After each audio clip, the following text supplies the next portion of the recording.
Tonight on Nova, a B-29 flying a Cold War spy mission crash-landed in the Arctic. Her crew was rescued, but the Keybird was left behind. Nearly half a century later, a new team wants to bring her home. Just like new again.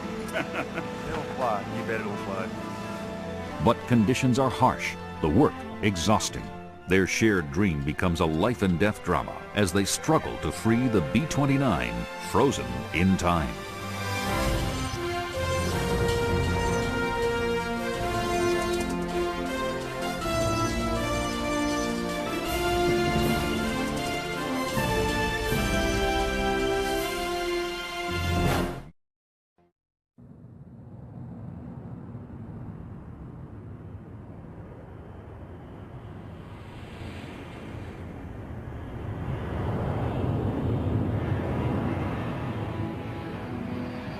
A C-141 lifts off from Thule Air Force Base. Once a vital staging post for the nuclear bomber fleet, Thule is now a relic of the Cold War.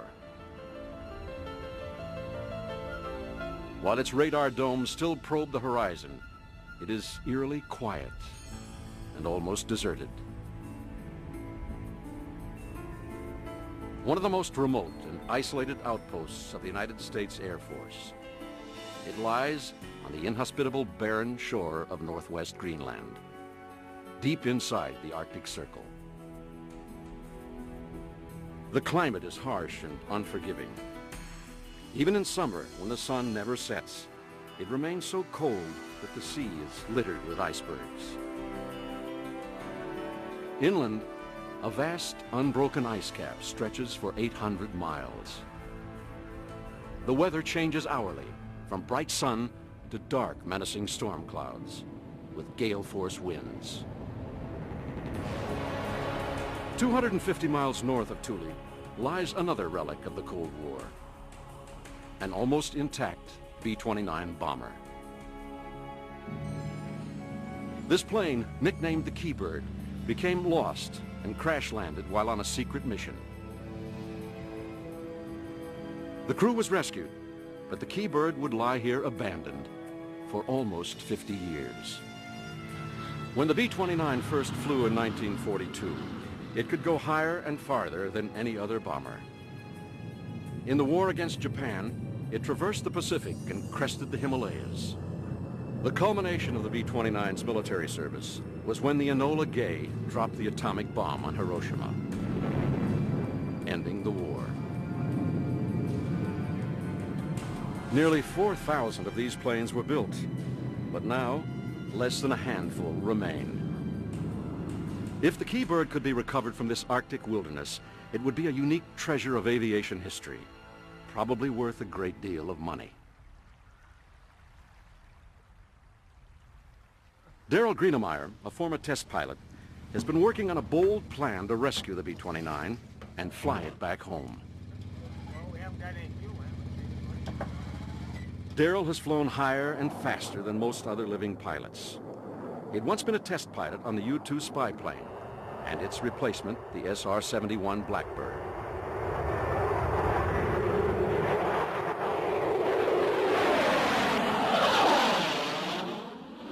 In the 70s, he built his own starfighter jet from spare parts to gain a low-altitude speed record, which he still holds. An accomplished pilot and engineer used to taking risks. If anyone could pull this off, it was Darrell. It really is a unique opportunity. It may be the only airplane in the world that I can think of that's been sitting somewhere for 50 years that you could actually get in and potentially fly. It's just in a faraway place. That's the reason it's available.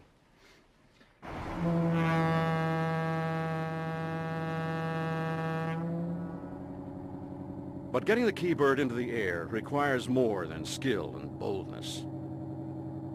The bulk of the heavy supplies and machinery that Darrell would need has to be carried to Thule on the annual supply ship.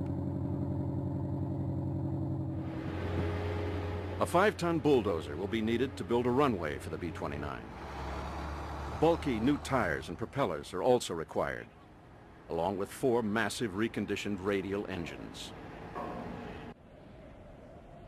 All of this equipment has to be carried north over the 250 miles of desolate Arctic landscape that separates Thule from the bomber. Darrell's solution to this is a 1962 Caribou, another of his salvaged wonders.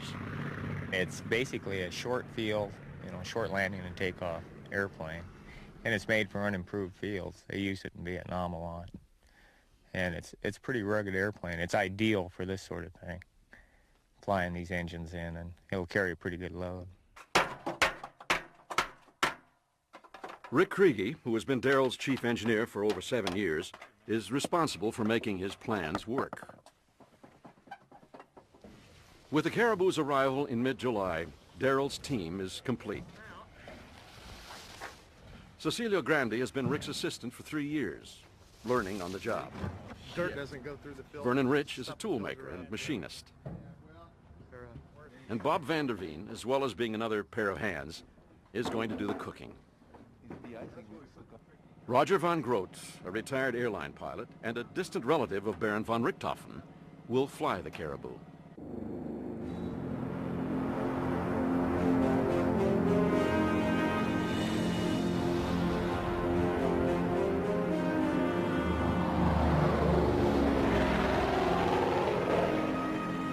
Darrell and the others take off from Thule.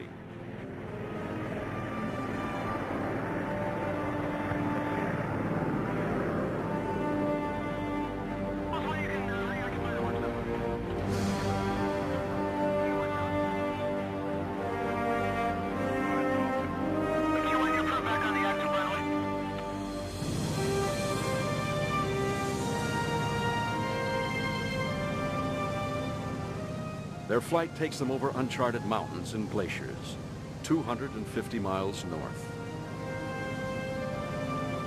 It is a risky journey into the unknown, where the chances of rescue are slim. Finally, they come to the valley where the B-29 came to rest.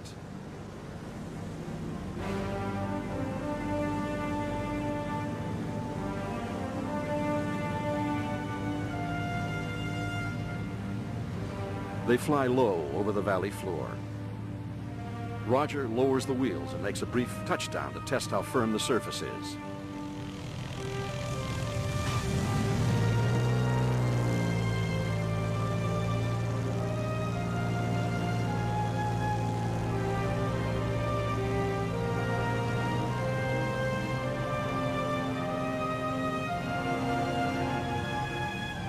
It seems fine. So they go around and come in to make a landing. If anything goes wrong now, the consequences could be fatal.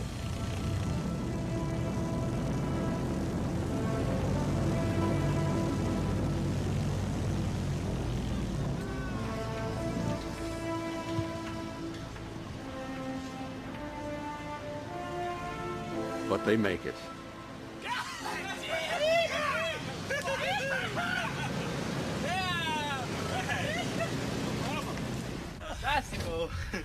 Fantastico, yeah. The relief and euphoria spill out as they examine their landing strip. Fantastic, huh? If we can get the thing turned around in this soft dirt, Oh, yeah, we can. And, we can. in fact, with this, I felt this is the first really soft stuff we had. Look back there.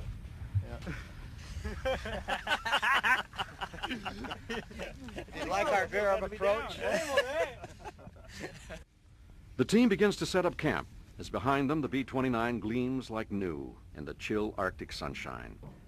A time capsule preserved in this remote valley.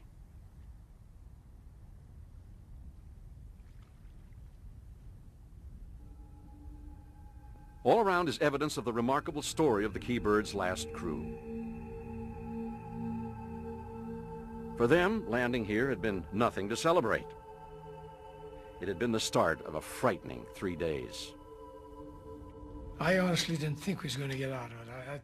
I had made up my mind on the way down that this is no dream.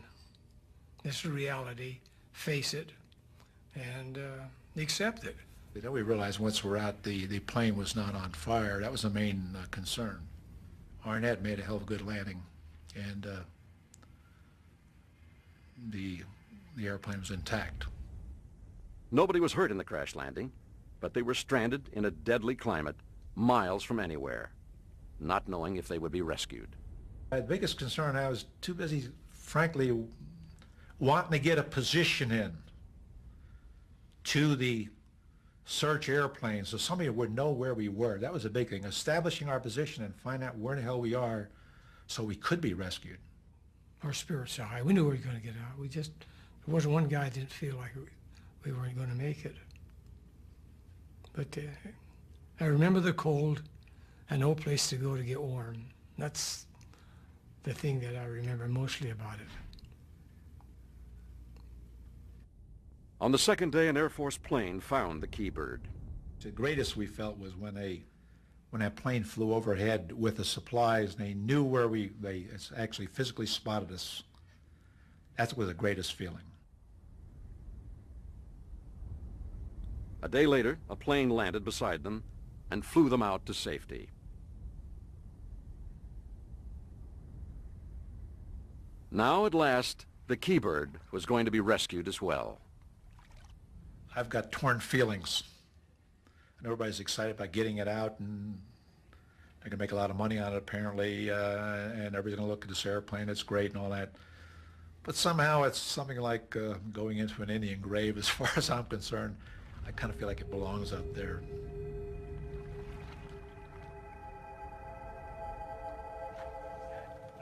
No longer claimed by the Air Force, the Key Bird was now available to anyone who could fly her out. Darrell and his team go to work. Key Bird, over. The radio link to Thule is established.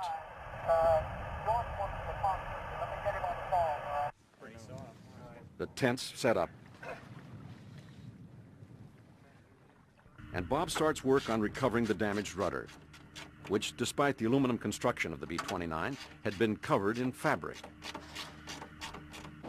Then, as the Caribou taxis to return to Thule, their precarious situation is brought home to them. Darrell was trying to taxi around. I was out watching, and he got going a little bit, and the nose wheel just went all the way 90. Both tires rolled off, rolled off the rim, lost all their air. I thought we were stuck there.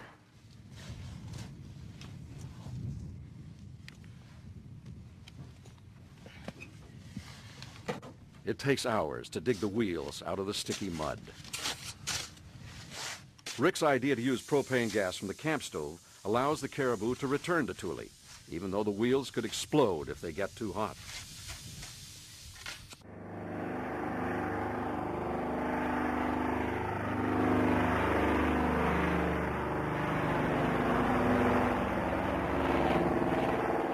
The plane takes off, leaving Rick, Bob, and Cecilio behind. Once at Thule, they refill the tires. Don't make any sparks. Don't make any sparks. It is vital to get the bulldozer up to the B-29 and improvise a runway. But the Caribou will be seriously overloaded, and as Darrell inches the bulldozer into the plane, Roger is concerned. It's a little bit higher risk than I really thought it would be, because Darrell maxes everything to the limit. If both engines run, it'll get off the ground.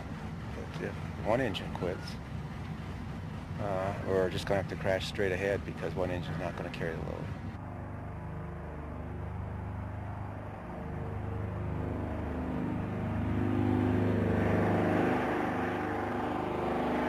The Caribou, slow and cumbersome, returns to the B-29.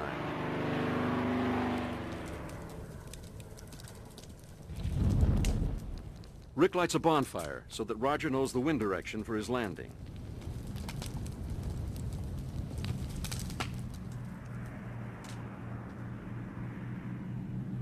As the dangerously overloaded Caribou comes into land, people on the ground do not realize that something has gone seriously wrong.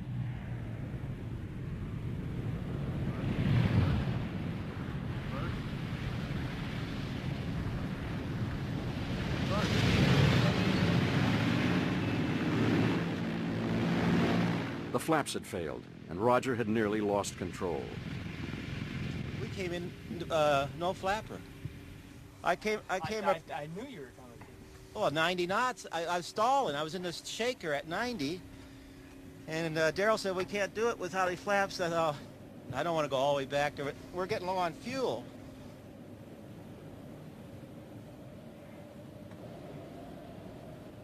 The Caribou has plowed into the soft earth.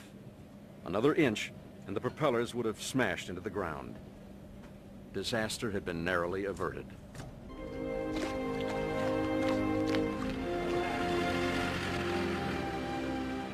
Daryl puts the bulldozer to work on the B29, immediately proving its worth.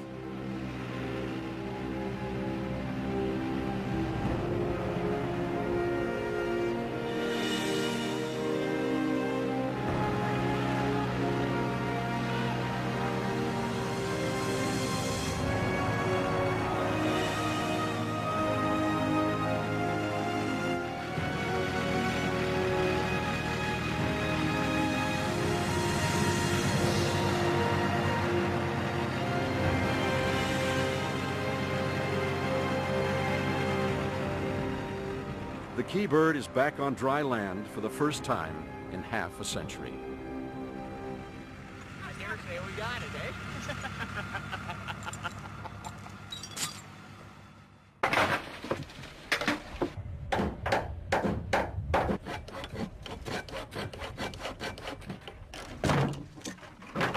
When the giant B-29 crashed in 1947, the bomb bay doors suffered the most obvious damage. They will be taken off to be replaced later. Well, the snow really cushioned it real well.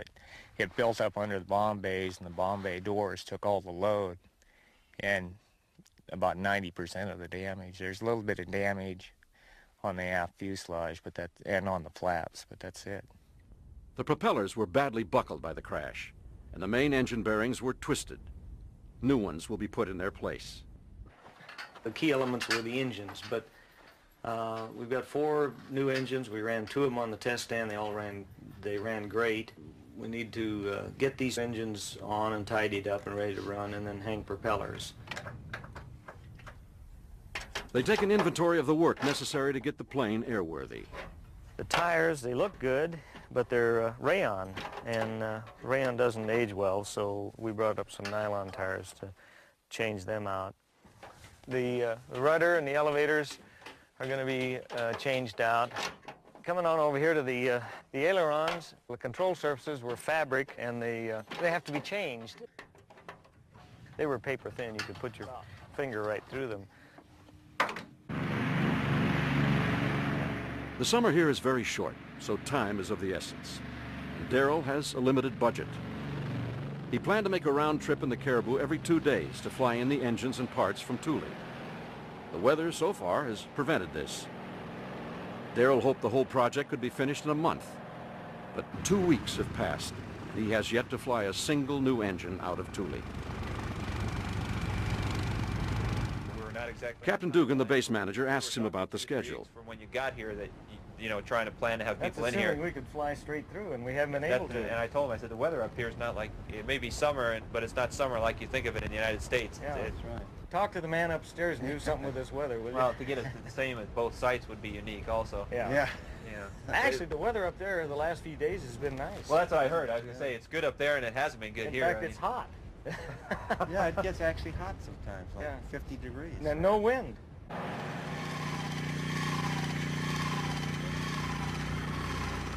Back at the B-29, Rick, Cecilio, and Bob continue working, stripping off the old twisted propellers. Rick designed the hoist from old photos of B-29s being field maintained during the Second World War.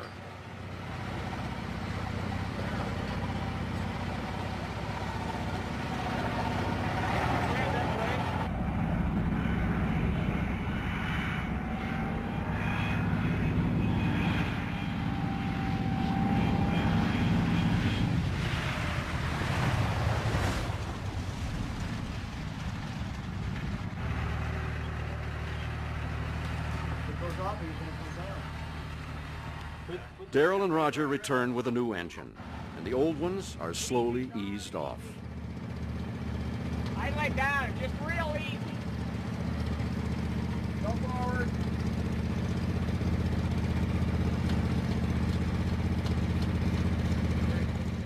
Before the new engines can be installed, a lot of components need to be stripped from the old ones. Okay. Well, how do you want to dismantle this thing? Well, first we gotta take the carburetor, take all this stuff off. Then we gotta take the injection pumps off, and then we gotta take the carburetor off. Okay. And then we take the motor mount off. All right.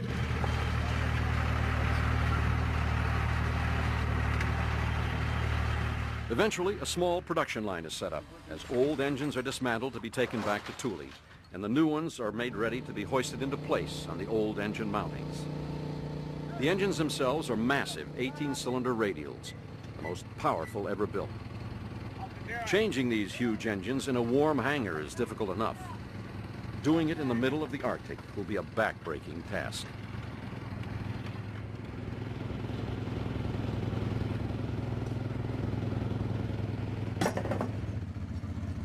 Rick is tireless, and his workload isn't only confined to the B29. The Caribou also presents problems.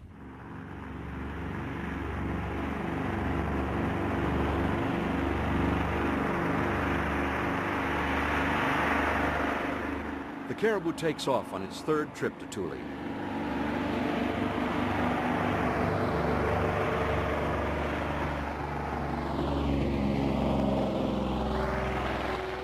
It circles and returns to land.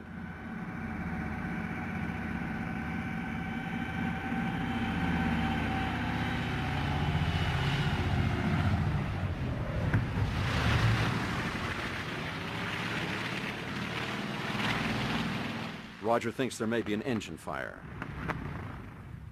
As soon as I went to cruise power, the light came on and it was flashing. And I went back and looked at the engine. You know, I didn't see any smoke or anything, but you know, I was reading in a book where they said you can get some fires internally with no smoke evidence. So we thought it was prudent to come back where the maintenance is.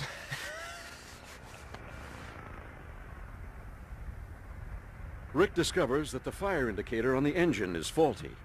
The aborted flight has cost Darrell more time. It's really disappointing. What can I say? I mean, it's here we got 2 beautiful days of weather coming up, and we got plenty of work to do, but it's just gonna, you know, if we can't take off on Monday, then we are behind. We're gonna have people sitting on their hands doing nothing. Then the weather causes more delay.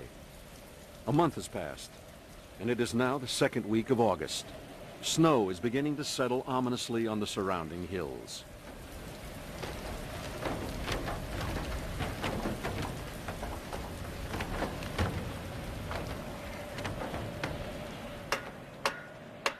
Rick and Cecilio keep working even in the rain, hammering on the exhaust cowlings. Well, that was easy. Whose side are you on? You got any of those bolts?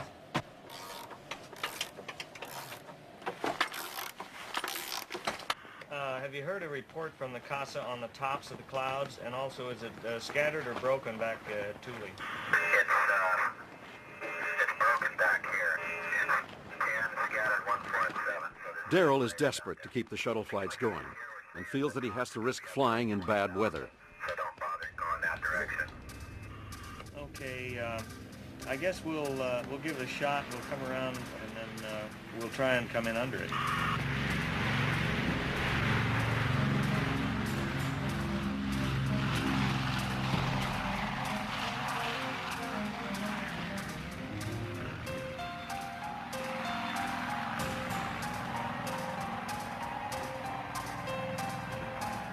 Okay, come down with it.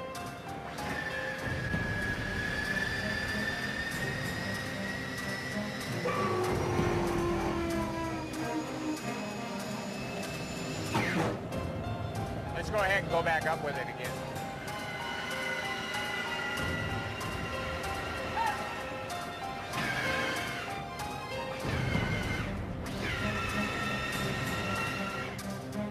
Okay, can you turn it on and off? Turn on again.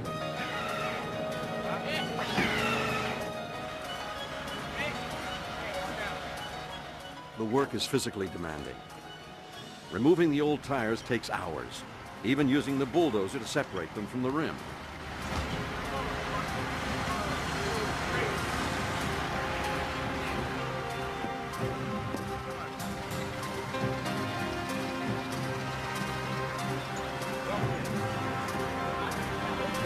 Hey, Bob. Now.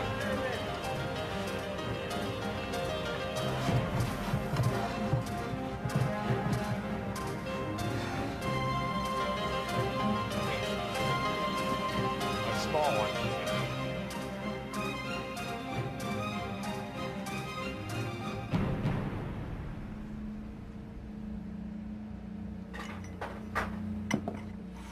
Rick is beginning to show the strain of this hard work. Looks exhausted.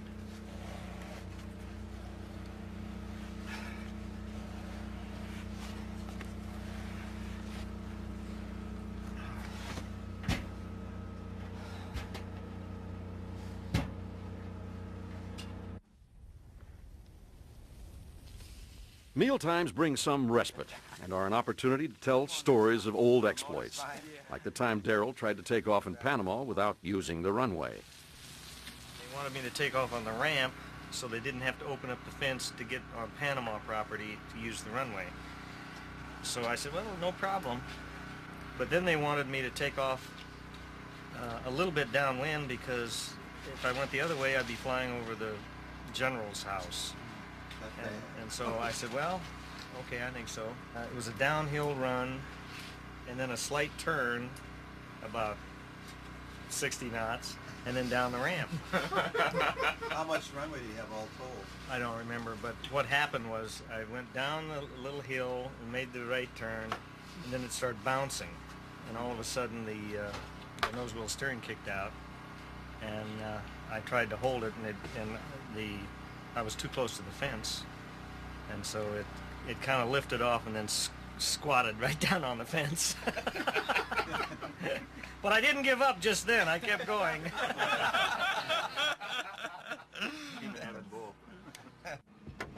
Working under the wing of that snowstorm, it was too hot. It was coming loose because of that. Oh, really?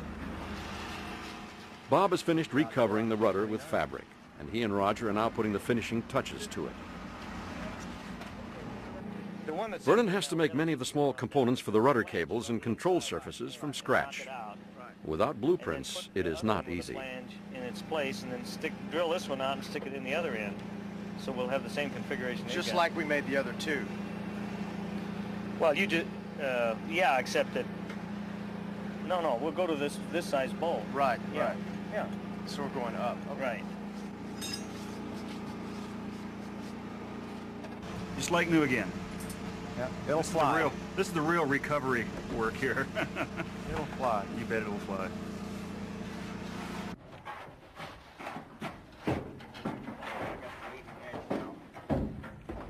By the time the rudder is ready to be hoisted back into place, the project has taken 5 weeks, far longer than Darrell's original forecast.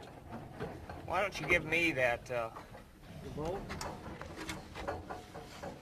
Is that the correct one up there? Yep. But the sun is now back, and people's spirits have lifted again. All right. Beautiful.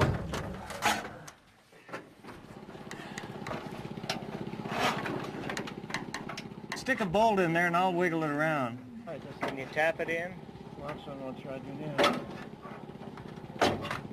Well, you see the flange in front? It's got to be straight with this. I see the flange in front very well. I mean in the back of the flange. See, it's a flat spot? Yeah, I see the flat spot. Well, it isn't lined up. Oh, it isn't. It's going. Yeah, it is. Hold it right there. That's it. Well, it fell in. Are you crying? Are you so happy with those tears of joy? You got it. The weeks of work are paying off. The rudder's been fitted, and 4 new engines are in place. The last major job is the propellers. The propellers came out of the prop shop in Tucson, and they've been overhauled, but they haven't been final assembled yet. We'll put those together and hang them on. But I don't anticipate any problem with that. I've done that before, and they usually go together pretty easy. These are awful big propellers, so the biggest I've ever dealt with. What happened? Okay, come on, let's go.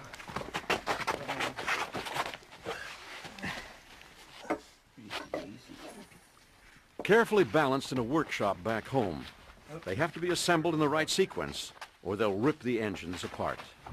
Oh, Vernon, I stepped right on your foot. Sorry. Okay. Okay. Come on in. Oh, the spring fell off. Oh. This way? Yeah, put it on there. Well, everything needs to be wiped off. It's probably got sand all over it now. Set it down. Okay, down. Here, let me have it. Up. Okay. You got it. All right, here we go. Let's go. Huh. Okay, set it down.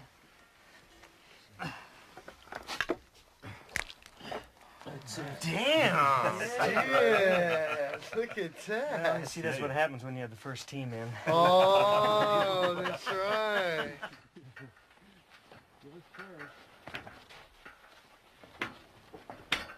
Push! 16 feet across and weighing almost a ton, they're difficult to maneuver. Okay, that looks good. Whoa, whoa, whoa. We're going to have to come down about 1.5 inches first. How's the crane for it? Okay. A little bit more. Okay, hold it. Okay, that's it. Okay, now you should be able to rock it. Okay. Jump on it. Now it's time to start an engine. Click.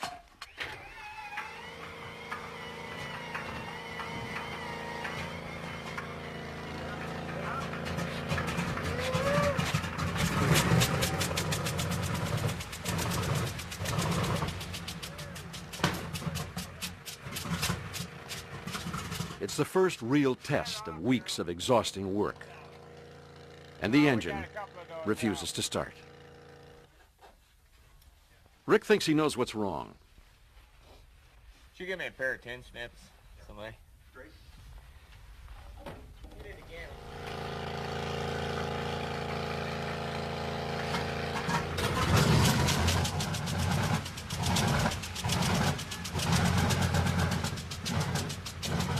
No, take pressure. Carburetor doesn't want to work. The carburetor needs adjusting.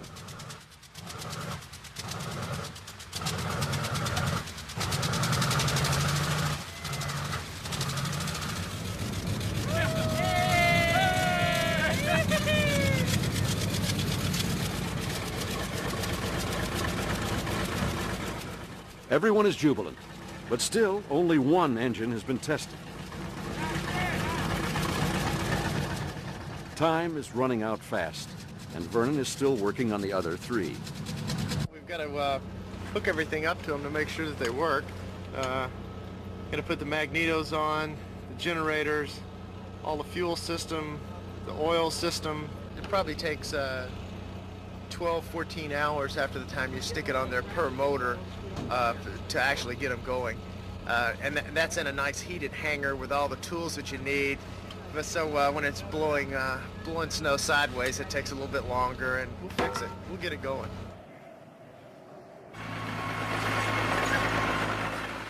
The last major hurdle is a runway. Darrell uses the bulldozer to level the ground, but the heavy rain has left the tundra waterlogged with shallow lakes dotting the surface. Normally, a B-29 would use a runway of over 5,000 feet, but the most Darrell can hope for is 2,000 feet of dry earth to take off in. This is the worst spot of all, right here, and it's really at a critical distance. Well, you know, like you were saying 2 days ago, there was no water here, so hopefully with, 3 or 4 good days, Yeah. just like this water won't even be here.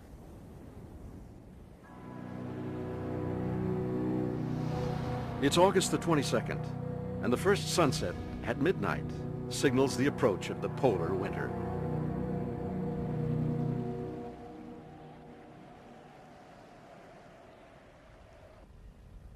Finally, all 4 engines have their controls and fuel systems connected and are ready to be tested. Darrell climbs into the cockpit and the first engine is turned over.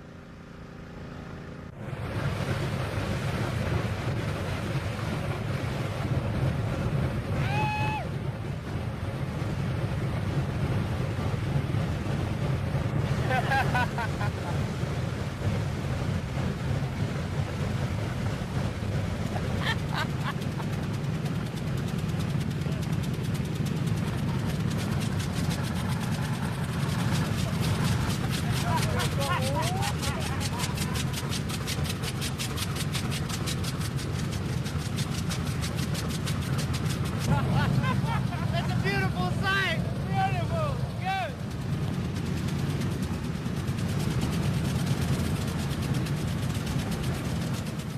The engines will have to run perfectly to lift the giant bomber from such a short runway. Rick knows that everything needs to be double-checked. Why don't you stand off on that side and look down there and see if you can see any oil leaks. I'm going to go around here and see if I can find anything.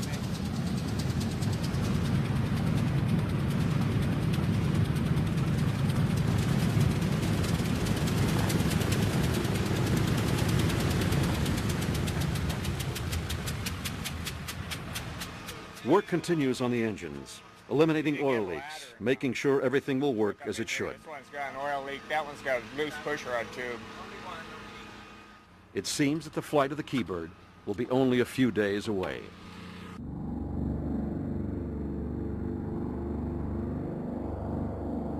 The Caribou departs for Thule to pick up more fuel for the bomber. But just as success seems within reach, Rick has become ill. For several weeks, he has been taking painkillers for what he has insisted is a badly twisted back.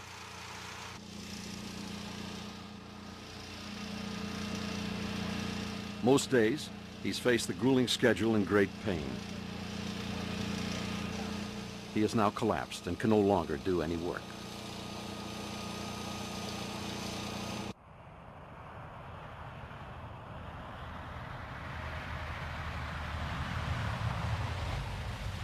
Then the Caribou returns with a serious mechanical problem, one that puts everybody's safety in jeopardy. We lost partial power on the right engine of the Caribou, and we thought it was probably a cylinder problem. And when we arrived, we found that we had a stuck exhaust valve, and it was hitting the top of the piston. And we need a cylinder to get out of here with any kind of safety at all.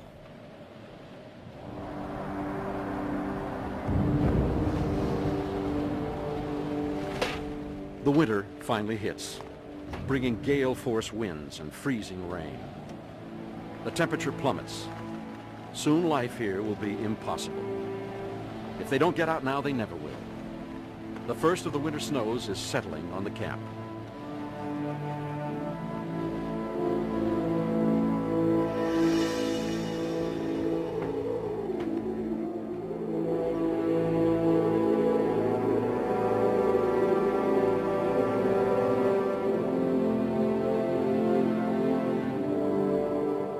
After 2 months, time has beaten Darrell. Work on the Keybird stops as everyone's attention focuses on the Caribou. The Caribou is their lifeline, and Vernon and Cecilio struggle to fit a spare cylinder.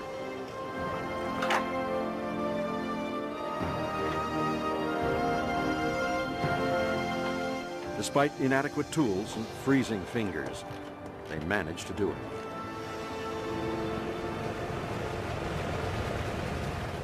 But the engine still has a serious oil leak. There's no guarantee it won't give out altogether as they fly over the glacier back to Thule. You fly this now? Yeah. If we can put oil in the engine while we're flying, then we have absolutely no problem at all.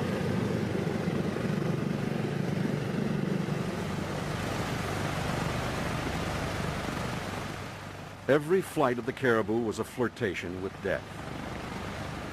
This is ever more so.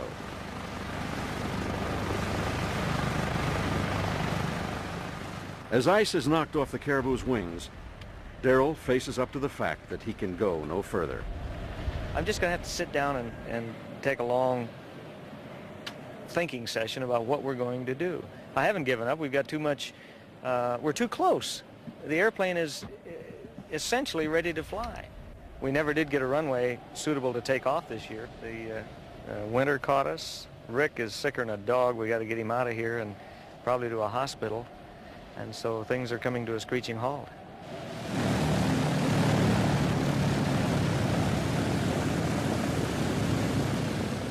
At last, they're ready to pull out, leaving the Keybird where it has been for nearly 50 years.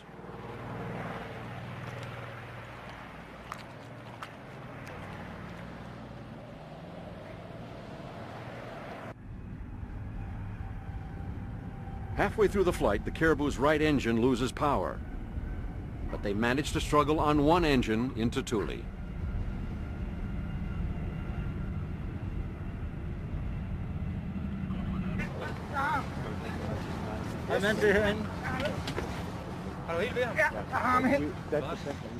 Rick is carried off into an ambulance.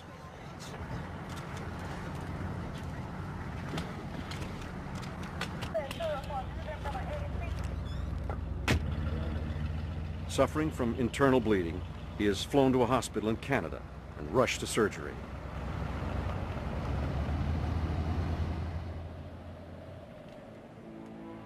Two weeks later, this kind and gentle man, a resourceful and highly skilled engineer, died of a blood clot.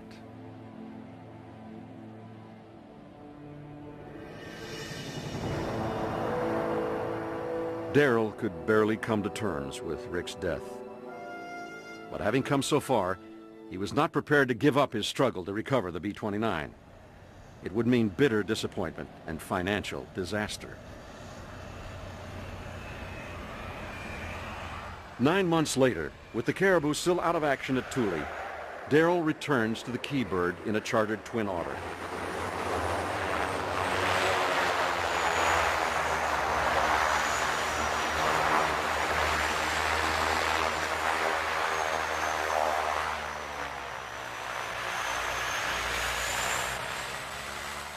He has enlarged the team with the inclusion of Matt Jackson and John Cater, both specialists in radial engines, an old friend, Al Hansen, and Thad Doolin, a qualified B-29 flight engineer. The temperature never rises above 24 degrees Fahrenheit. The cold makes the work far more difficult. But Darrell's plan is to use the surface of the frozen lake as a runway. We were trying to get here as late as possible before the ice melted so that we could use the lake for the runway and yet not have miserable cold weather. The lake is covered in snowdrifts, but Darrell's main concern is how long it will remain frozen. I'd say 2 weeks we've got to get on that lake or we're in trouble. The snow has piled up around the Keybird, and the engines need to be thoroughly checked after the winter. The new team is all business, and the biting cold is a spur to their determination to get the job done. What did you do with that fitting? You took off the #1 feather and pump to put the line on? Darrell's concerned about the effect the cold will have on the engines, and takes his time warming them up. He's running at low RPM until the oil temperature gets up. How long will that take? 10 minutes.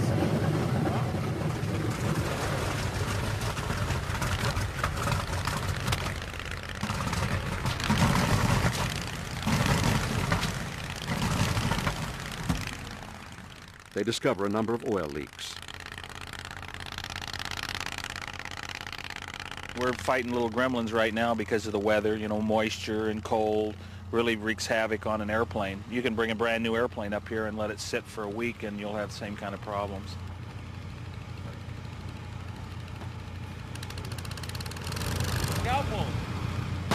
The engine cowlings have to be taken off and replaced every time something needs fixing in the engines. And every time an engine stops, great care has to be taken before it can be restarted.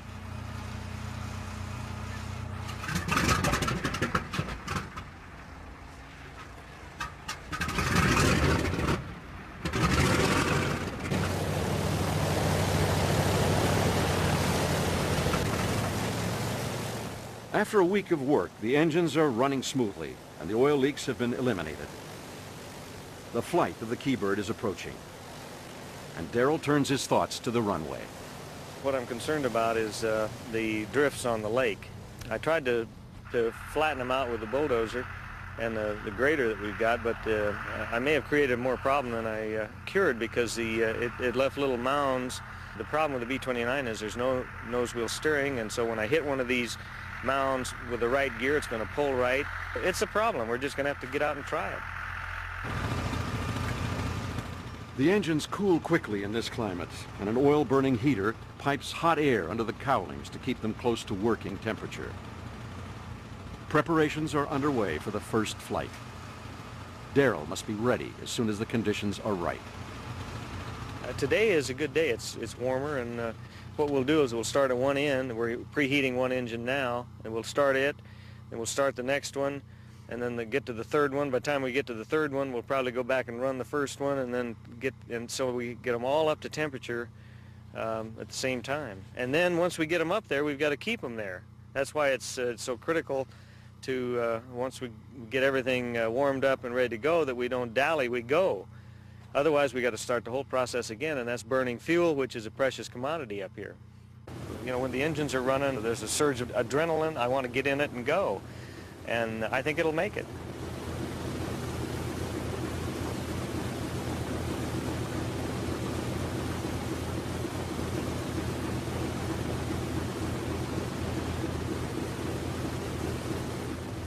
Darrell strides to the cockpit. The dream that has obsessed him for 3 years is just hours from being realized.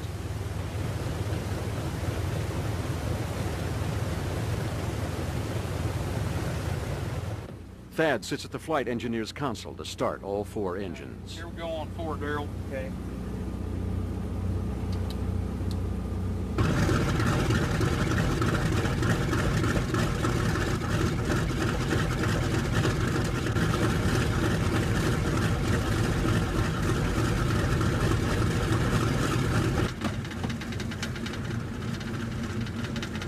Instruments that have remained dormant for 50 years once again register life in the machine.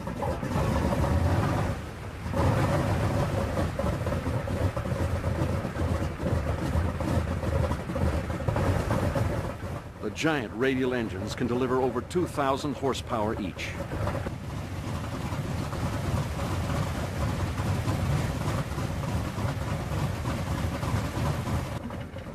Thad makes last-minute adjustments to the oil pressure and the carburetors to get the engines running sweetly. I have much in the way of nose oil pressure on 3, Darrell. Well, it's coming up now. Manifold pressure gauge just came loose. There she comes.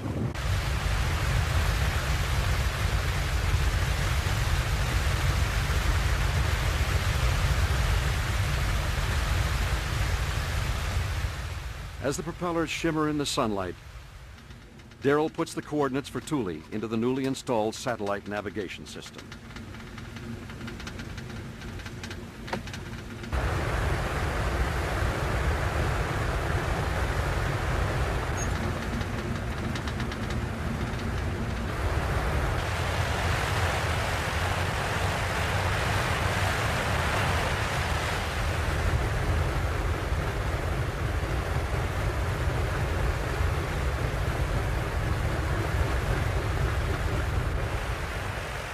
The plane has frozen into the mud and snow, and it takes maximum power to break the wheels free. The nose wheel can't be controlled, and at slow speeds, Darrell has to adjust the engine power to steer the plane.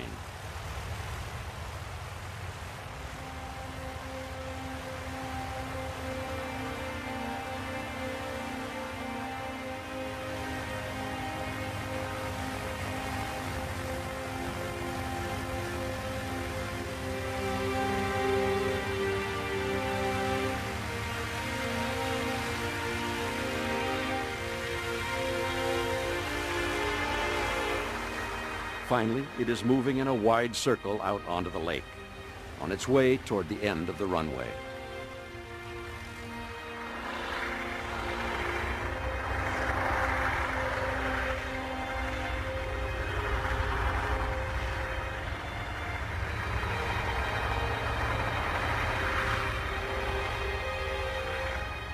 The plane is bounced and shaken by the frozen snowdrifts. Suddenly, smoke can be seen pouring from the windows in the cockpit.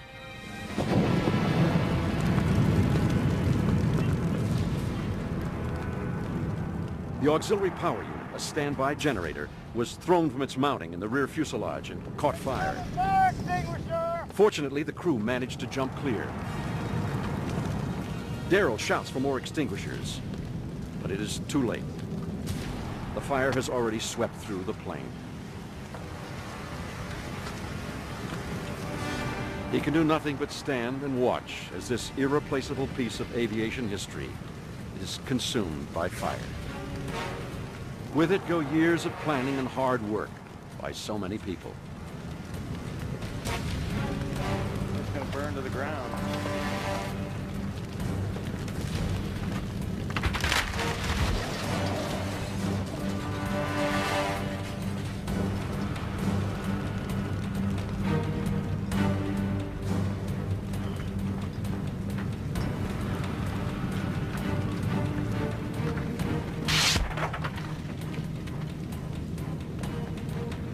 Apparently the APU was left running in the tail, and the fuel tank broke loose and dumped fuel on the APU and started to fire in the tail. That's where the fire extinguisher was, but we couldn't get to it. I don't think it would have made a difference which way we took off. It would have been airborne a third of the way across the lake. Well, I almost threw my bag in before you pulled out because I figured we were going to go. So I just put my tools in. Where are they, up front? No, they're in the tail where the fire was. They weren't go on. My tools are up front. It wasn't because you didn't try.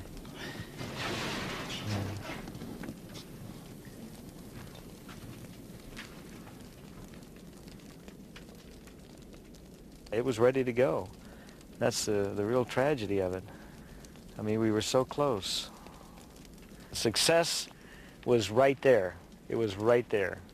But this is my game, and I'd do it again.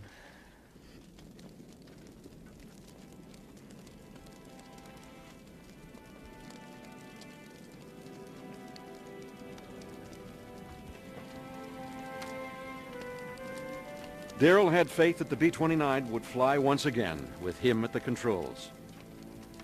But instead it remains on the frozen surface. When the ice melts, what's left of the Keybird, the new engines and propellers, will sink and come to rest on the dark bottom of the lake forever.